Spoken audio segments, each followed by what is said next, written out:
Hello అండి, అందరికీ నమస్కారం. తెలుగు మన మాతృభాష. చాలామంది పిల్లలు తెలుగు చక్కగా మాట్లాడగలుగుతారు, కానీ రాయడంలో చదవడంలో ఇబ్బందులు ఎదుర్కొంటారు. చాలా అక్షరదోషాలు ఉంటాయి రాస్తే. నెక్స్ట్ చదవడంలో కూడా తప్పులుగా చదువుతూ ఉంటారు. పిల్లలే కాదండి, పెద్దవాళ్ళు కూడా అంటే ఇంటర్, డిగ్రీ, బీటెక్ ఇలా చదివే పిల్లలు కూడా సరిగా రాస్తే చాలా దోషాలు ఉంటాయి. ఒక న్యూస్ పేపర్ కూడా చదవలేరు.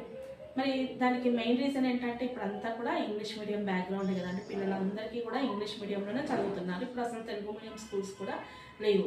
అయితే అన్ని సబ్జెక్ట్స్ ఇంగ్లీష్లో ఉండి ఓన్లీ ఒక తెలుగు సబ్జెక్టే తెలుగులో ఉండడం అదొక మెయిన్ రీజన్. అయితే ఇంకొకటి ఏంటంటే ప్రైమరీ స్టేజ్లో పిల్లలకు సరైన బేసిక్ లేకపోవడం కూడా అదొక ముఖ్య కారణం. అందుకని పిల్లలు చాలా తెలుగులో రాయడంలో చదవడంలో వెనుకబడి ఉంటున్నారు.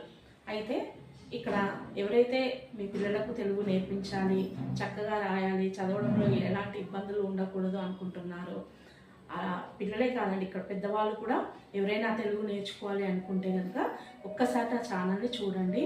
చాలా వీడియోస్ ఉన్నాయండి. మరి తెలుగులో వెనుకబడి ఉండడానికి కారణం ఏంటి అనేది మీకే తెలుస్తుంది ఆ వీడియోస్ చూస్తే. ఓకేనా అండి? ఒక్కసారి చూడండి. మీకు నచ్చితే కనుక లైక్ చేయండి, షేర్ చేయండి, సబ్స్క్రైబ్ చేయండి. ఓకేనా అండి? బాయ్ అండి.